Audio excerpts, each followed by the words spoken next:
قرآني نبض حياتي، قرآني طهر ذاتي، قرآني عصمة أمري، قرآني طوق نجاتي. قرآني نبض حياتي، قرآني طهر ذاتي، قرآني عصمة أمري، قرآني طوق نجاتي. آيات الله حمتني غمرتني بالبركات، تحفظني من همزات الشيطان ومن زلاتي. آيات الله حمتني غمرتني بالبركات، تحفظني من همزات الشيطان ومن زلاتي. نحمده ونصلي على رسوله الكريم، اما بعد فاعوذ باللہ من الشیطان الرجیم، بسم اللہ الرحمن الرحیم، رب اشرح لي صدری ویسر لي امری واحلل عقدۃ من لسانی یفقہوا قولی۔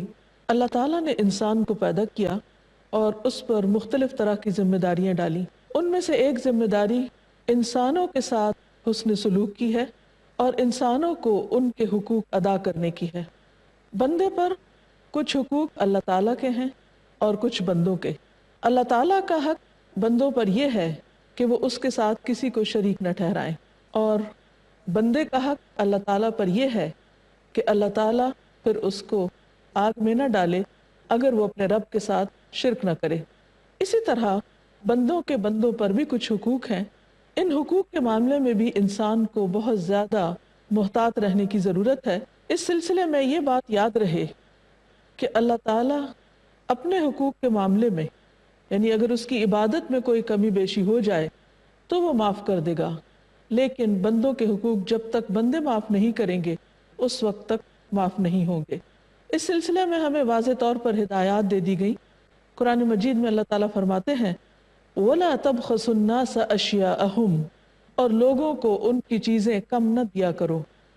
اب اشیاء میں صرف مادی چیزیں ہی نہیں، ان کے دیگر حقوق بھی آتے ہیں کہ کسی بھی بندے کا، خواہ وہ کوئی ہم سے بڑا ہو یا ہمارے برابر کا ہو یا ہم سے چھوٹا ہو، مرد ہو، عورت ہو، ہمارا اپنا ہو یا کوئی غیر ہو، ہمیں انصاف کا حکم دیا گیا ہے کہ حقوق کے معاملے میں ہم دوسروں کے بارے میں پورے انصاف سے کام لیں۔ اس سلسلے میں نبی صلی اللہ علیہ وسلم کی ایک بہت مشہور حدیث ہے۔ آپ نے فرمایا عن ابی ہریرہ قال قال رسول اللہ صلی اللہ علیہ وسلم کل المسلم علی المسلم حرام دمہ ومالہ وعرضہ۔ صحیح مسلم۔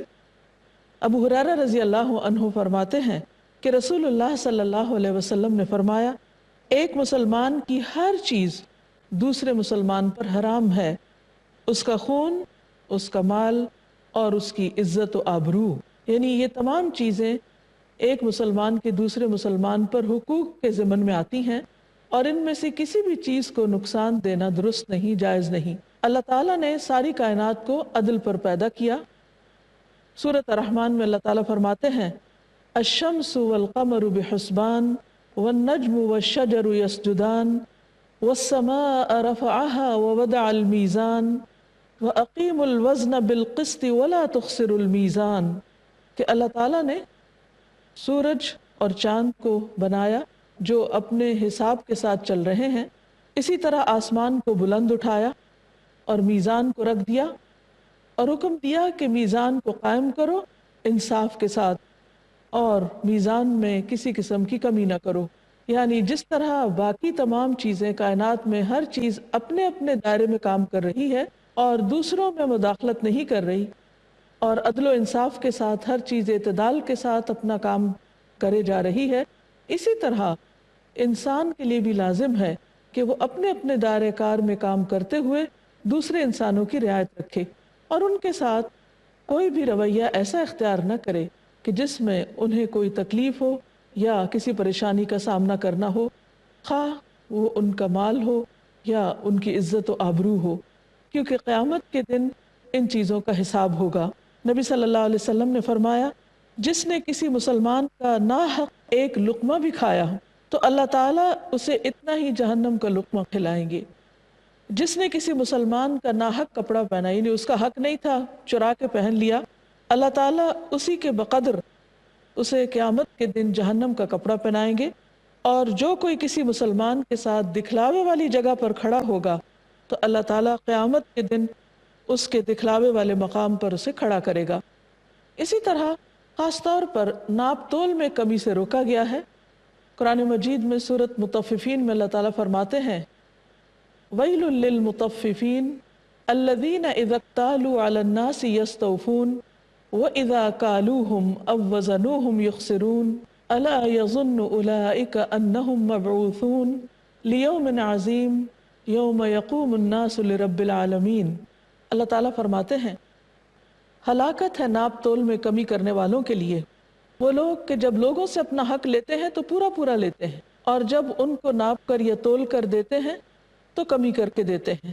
کیا وہ یہ خیال نہیں کرتے کہ وہ اٹھائے جانے والے ہیں ایک بڑے دن کے لیے جب سب لوگ اپنے رب کے سامنے کھڑے ہوں گے، یعنی انہیں حساب دینا ہوگا۔ جہاں تک ناپ تول میں کمی کا تعلق ہے تو اس کے بہت سے نقصانات بھی ہیں۔ نبی صلی اللہ علیہ وسلم نے فرمایا جب لوگ ناپ تول میں کمی کرنے لگیں گے تو انہیں قحط سالیاں، سخت تکلیفیں اور بادشاہوں کے ظلم دبوچ لیں گے۔ سنن ابن ماجہ کی ایک روایت میں آتا ہے نبی صلی اللہ علیہ وسلم نے فرمایا جب لوگ ناپ تول میں کمی کرتے ہیں تو انہیں قحط سالیاں، سخت تکلیفیں اور بادشاہوں کے ظلم دبوچ لیتے ہیں، یعنی عمومی طور پر انسانوں پر اجتماعی مشکلات آ جاتی ہیں۔ بارشوں کی کمی اور تکلیفوں کا، وباؤں کا، بیماریوں کا عام ہونا اور حکومت کی طرف سے، لوگوں کی طرف سے ظلم و ستم کا عام ہونا، یہ معاشرے کے اندر ظاہر ہونے لگے گا۔ اسی طرح بسا اوقات لوگوں کی عزت میں کمی کی جاتی ہے، ان کی عزت پامال کی جاتی ہے۔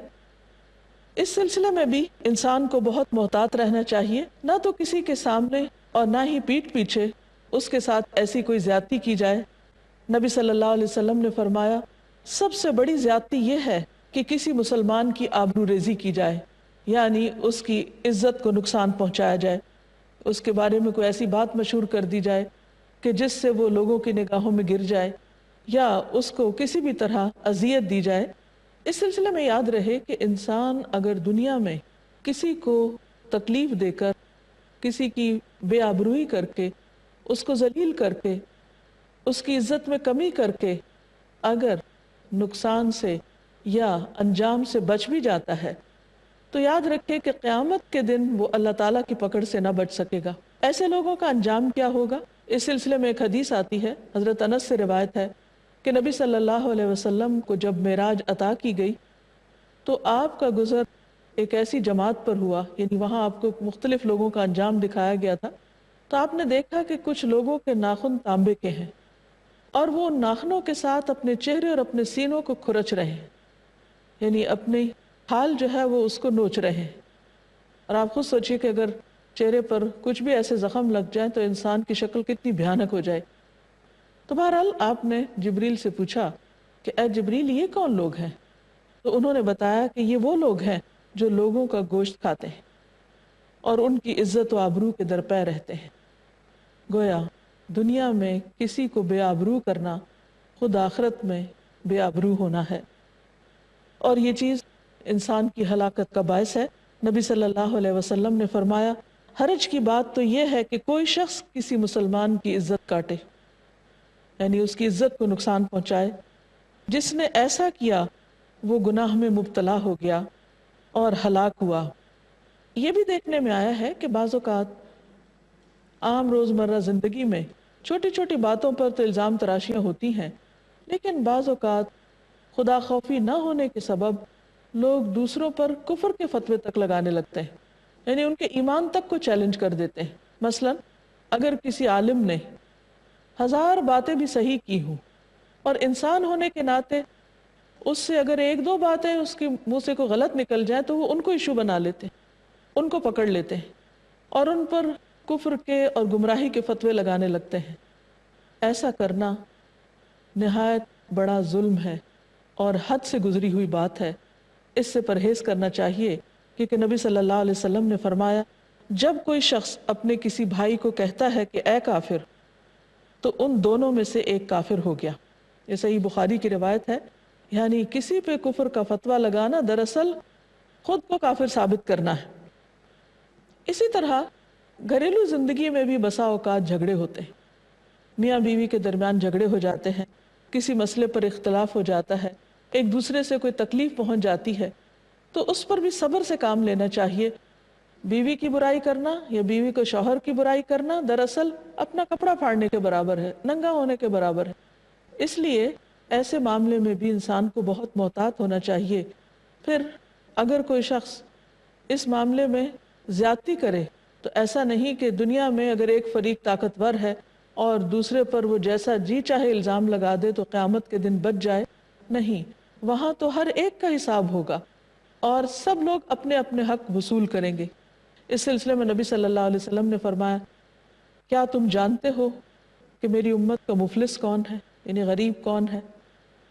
لوگوں نے کہا کہ اللہ اور اس کا رسول ہی زیادہ جانتے ہیں۔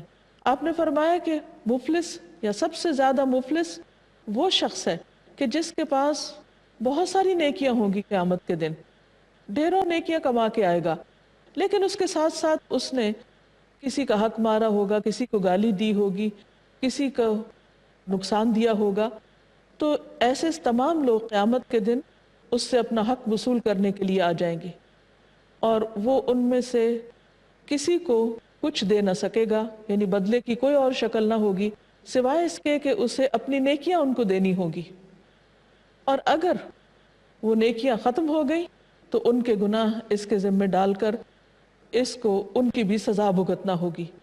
اس لیے نہایت ضروری ہے کہ انسان اپنی آخرت کو محفوظ کرنے کے لیے غلط کاموں سے بچے اور اپنی زبان کی خصوصی طور پر حفاظت کرے اور دوسرے لوگوں کے جان اور مال کی حفاظت کرے تاکہ وہ خود اللہ تعالیٰ کی حفاظت میں رہے۔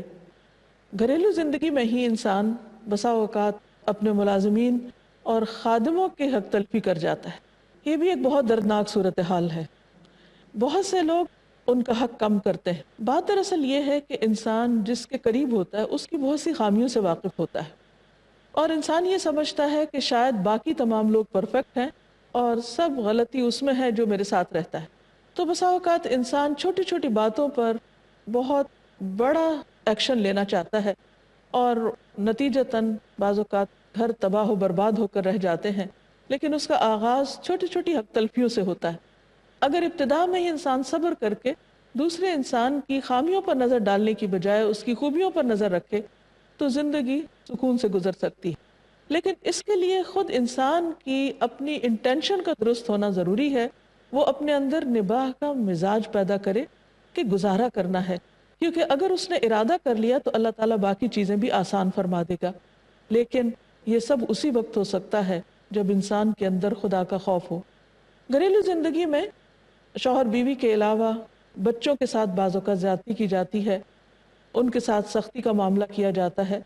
ادب سکھانے کے لیے، ڈسپلن کے لیے زیادہ سختی کی جا سکتی ہے، لیکن اس میں بھی حد سے نہیں بڑھنا چاہیے۔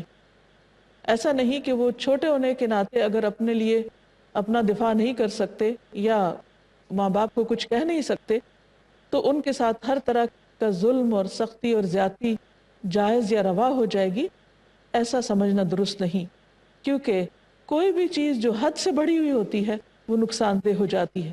بعض اوقات بچوں کے اندر ایک بغاوت پیدا ہو جاتی ہے، وہ ماں باپ کے لیے ان کے دلوں میں نفرت آ جاتی ہے اور نتیجتاً وہ بڑے ہو کر ماں باپ کو بالکل ہمیشہ کے لیے خیر بات کہہ دیتے ہیں۔ بچوں کے علاوہ گھریلو خادمین